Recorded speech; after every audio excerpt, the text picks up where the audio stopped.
Hello दोस्तों, बहुत बहुत स्वागत है आपका एक बार फिर से मेरे इस यूट्यूब चैनल रेखा नानेरिया में। और हम 25 क्वेश्चंस कंप्यूटर के कर चुके थे। अब हम आगे के क्वेश्चंस फॉरवर्ड कर रहे हैं। कंप्यूटर की ये जो सीरीज़ है, आई होप आप सभी लोगों को पसंद आ रही होगी और बहुत सारे क्वेश्चंस ऐसे होंगे जिसमें आपको एक्सप्लेनेशन भी मिल रहा है। तो अगर आपको वाकई में मेरा जो चैनल है अगर यूज़फुल लग रहा है तो आप प्लीज़ मेरे चैनल को सब्सक्राइब कीजिए और ज़्यादा से ज़्यादा शेयर कीजिए। चलिए नेक्स्ट क्वेश्चन की तरफ बढ़ते हैं। नेक्स्ट क्वेश्चन है 26। सिंगल लाइन पर एक से अधिक कॉल भेजने की जो टेक्निक होती है वो क्या कहलाती है? सिंगल लाइन पर मतलब एक ही केबल पर मोर देन वन कॉल अगर हम भेज रहे हैं तो वो क्या कहलाता है? मल्टीप्लेक्सिंग। ठीक है, इसे हम मल्टीप्लेक्सिंग बोलते हैं। नेक्स्ट क्वेश्चन की तरफ बढ़ते हैं। Which of the following must be contain a URL? एक URL में क्या होता है? तो देखिए, हमें पता है कि डोमेन नेम तो रहता ही है ना? डोमेन नेम तो रहेगा ही, साथ में बाय डिफॉल्ट www ये एसोसिएटेड होता है। ठीक है, तो जब भी URL की बात हो रही है तो सिर्फ डोमेन नेम अकेला नहीं आता है। जो www है, वर्ल्ड वाइड वेब, ये इसके साथ एसोसिएटेड रहता है। जैसे आप google.com, तो ये डोमेन नेम है, लेकिन बाय डिफॉल्ट www.google.com इस तरह से हमारा पूरा URL होता है। चलिए नेक्स्ट क्वेश्चन की तरफ बढ़ते हैं। Which of the following can not be a part of an email address? एक ईमेल एड्रेस का क्या पार्ट नहीं हो सकता? हमें पता है डॉट तो होता है, ये gmail.com, @ का साइन हम लगाते ही हैं। जैसे मेरा ईमेल आईडी है naneria@gmail.com। अंडरस्कोर भी हम यूज कर सकते हैं। जैसे अगर मुझे सपोज naneria_रेखा देना हो तो मैं दे सकती हूँ, लेकिन स्पेस हम नहीं दे सकते। ठीक है, तो एक ईमेल एड्रेस में क्या चीज नहीं हो सकती? तो स्पेस बिल्कुल नहीं हो सकती। ठीक है, नेक्स्ट क्वेश्चन की तरफ बढ़ते हैं। Allow you to access your email from anywhere. आप ईमेल जो है कहीं पर भी एक्सेस कर सकते हैं। आप अपने मोबाइल में, आप अपने लैपटॉप में, आप किसी दूसरी लोकेशन पे जाकर उसे एक्सेस कर सकते हैं। तो ये जो आपको एक्सेस प्रोवाइड करता है उसे हम क्या बोलते हैं? उसे हम बोलते हैं वेब मेल इंटरफेस। ठीक है, नेक्स्ट क्वेश्चन की तरफ बढ़ते हैं। A document means a file is transferred from another computer to your computer। ठीक है, एक दूसरे कंप्यूटर से आप अपने कंप्यूटर में अगर कोई डेटा ला रहे हो या फाइल ला रहे हो तो उसे हम बोलते हैं डाउनलोडिंग। और अगर आप अपने कंप्यूटर से किसी और के कंप्यूटर में ट्रांसफर कर रहे हैं तो उसे बोलते हैं अपलोडिंग। तो यहाँ पर हम किसी और के कंप्यूटर से अपने कंप्यूटर में ला रहे हैं, तो ये इसका आंसर सही क्या रहेगा? डाउनलोडिंग। नेक्स्ट क्वेश्चन की तरफ बढ़ते हैं। Allows user to upload file to an online site so they can be viewed and edit from other applications. एक यूजर है जो फाइल को अपलोड कर दे और उसे एडिट कर सके और किसी और एप्लीकेशन पे उसे खोल सके। ठीक है, जैसे आपको क्वेश्चन समझ में नहीं आया होगा, जैसे मैंने कोई सी फाइल ली है, अगर मैं इसे ऑनलाइन साइट पे अपलोड कर दूं, ठीक है, गूगल ड्राइव पे उसे मैंने अपलोड कर दिया। अब उसे अपलोड कर दिया तो मैं उसे किसी भी एप्लीकेशन में देख सकती हूँ उस फाइल को और उसमें चेंजेस कर सकती हूँ। ठीक है, तो उस टेक्निक को क्या बोलते हैं? उस टेक्निक को हम बोलते हैं वेब होस्टेड टेक्नोलॉजी। ठीक है, वेब होस्टेड टेक्निक। चलिए नेक्स्ट क्वेश्चन की तरफ बढ़ते हैं। Which of this is not a mean of personal communication on the internet? Personal communication क्या नहीं होता है? चैटिंग अगर हम कर रहे हैं वो पर्सनल कम्युनिकेशन होता है, ईमेल पर्सनल कम्युनिकेशन होता है, किसी को आप मैसेज कर रहे हो वो भी पर्सनल कम्युनिकेशन होता है, लेकिन नोट्स वो पर्सनल कम्युनिकेशन नहीं होता। कोई भी नोट्स होते हैं वो आपके अपने खुद के लिए होते हैं, वो कम्युनिकेशन के अंदर नहीं आते। नेक्स्ट क्वेश्चन की तरफ बढ़ते हैं। are specialized utility program that are made to use the internet and web easier and safer। ठीक है, हम इजीली इंटरनेट को एक्सेस कर सकें और सेफली यूज कर सकते हैं, उसे क्या बोला जाता है, उस प्रोग्राम को क्या बोला जाता है, उसे हम बोलते हैं वेब यूटिलिटीज। ठीक है, तो इसे आप इस तरह से पढ़िए, web utilities are specialized utility program that are made to use the internet and web easier and safer. ठीक है, चलिए नेक्स्ट क्वेश्चन की तरफ बढ़ते हैं।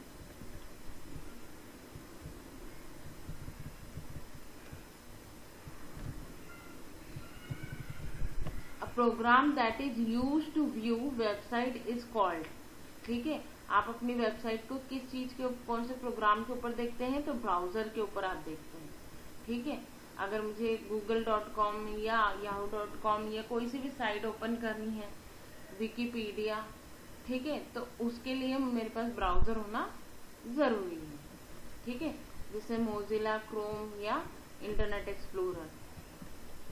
चलिए नेक्स्ट क्वेश्चन की तरफ बढ़ते हैं। N is a computer network that allows controlled access over outside of an organization internet। ठीक है, बाहर अगर हम यूज कर रहे हैं, ठीक है, is a computer network that allow control access from outside of an organization internet। ठीक है, जो इंटरनेट बाहर की तरफ भी चलता है, ऑर्गेनाइजेशन में तो चल ही रहा है, उस ऑर्गेनाइजेशन का जो इंटरनेट है वो बाहर भी चल रहा है। ठीक है, तो उसे हम बोलते हैं एक्सट्रानेट।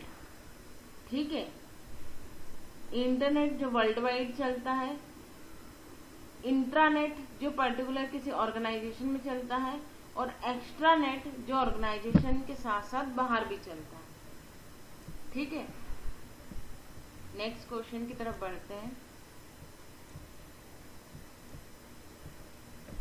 When displaying a web page, the application layer uses protocol।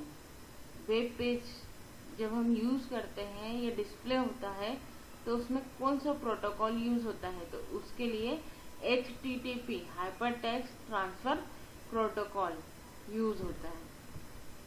Next question की तरफ बढ़ते हैं। To reload a web page you press the.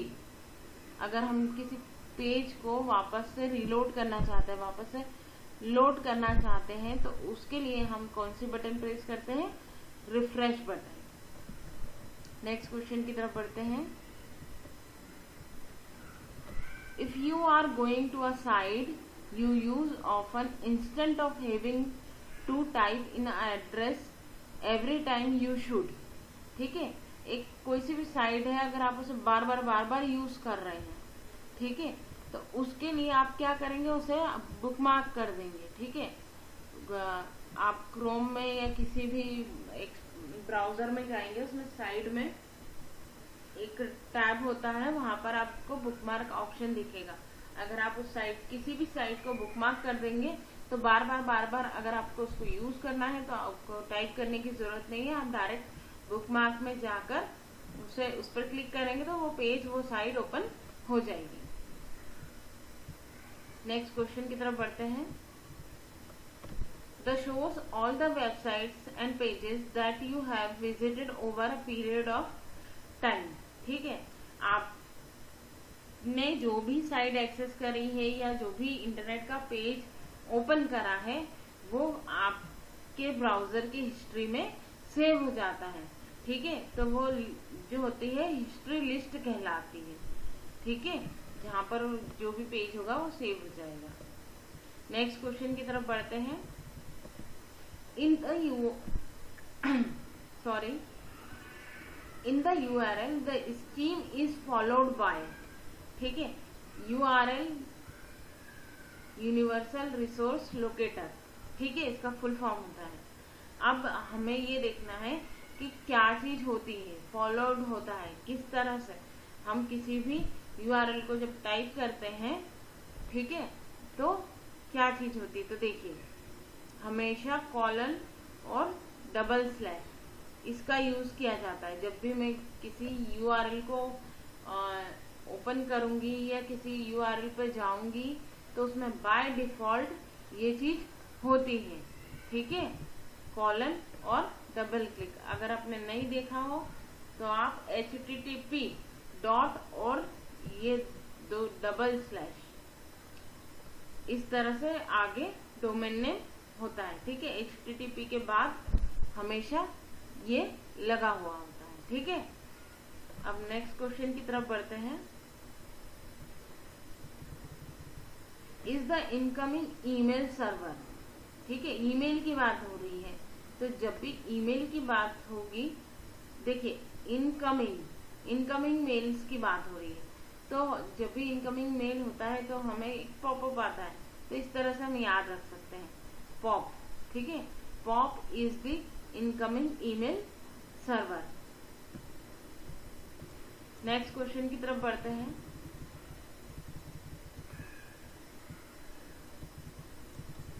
Wifi uses, ठीक है, कई एग्जाम्स में वाईफाई का फुल फॉर्म भी पूछ लिया जाता है।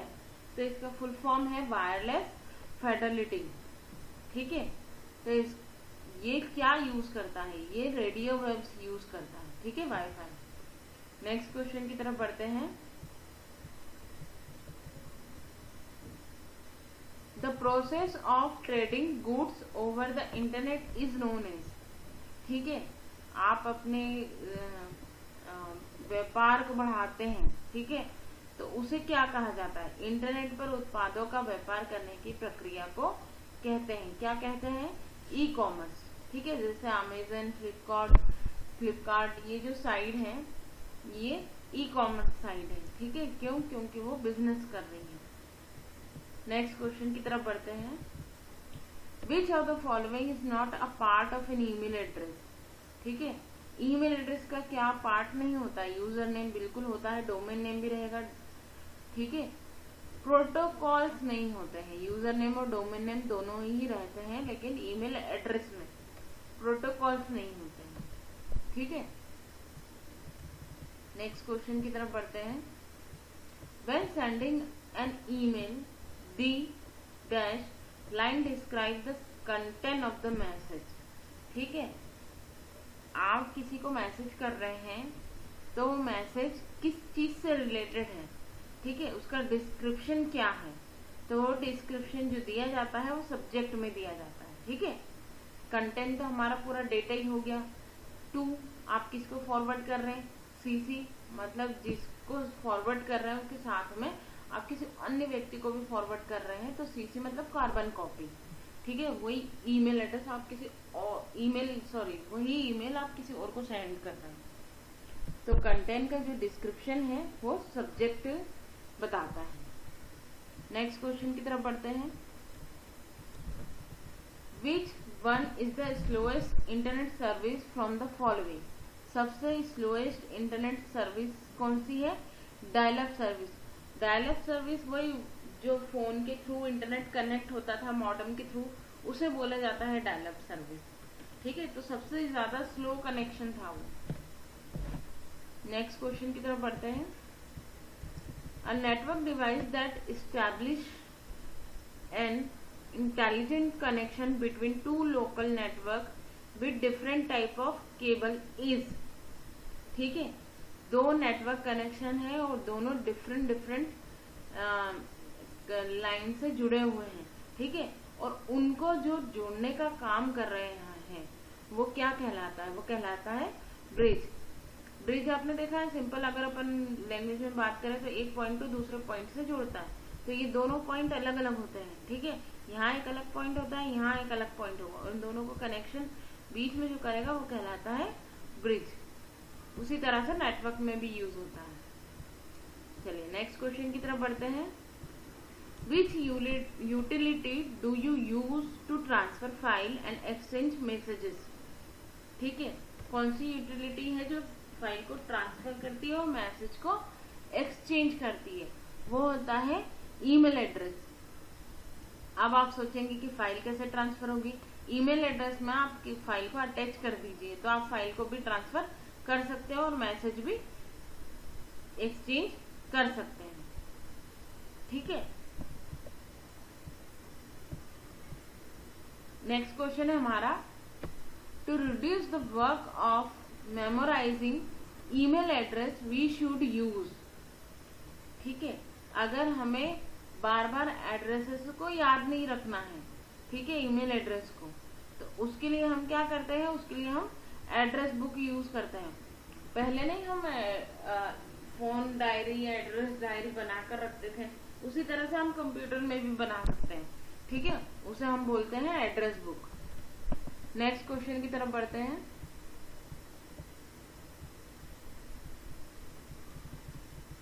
An email account include a storage area often called a। Email जो होता है, ठीक है, ईमेल का जो स्टोरेज एरिया कहलाता है वो क्या कहलाता है, मेल बॉक्स।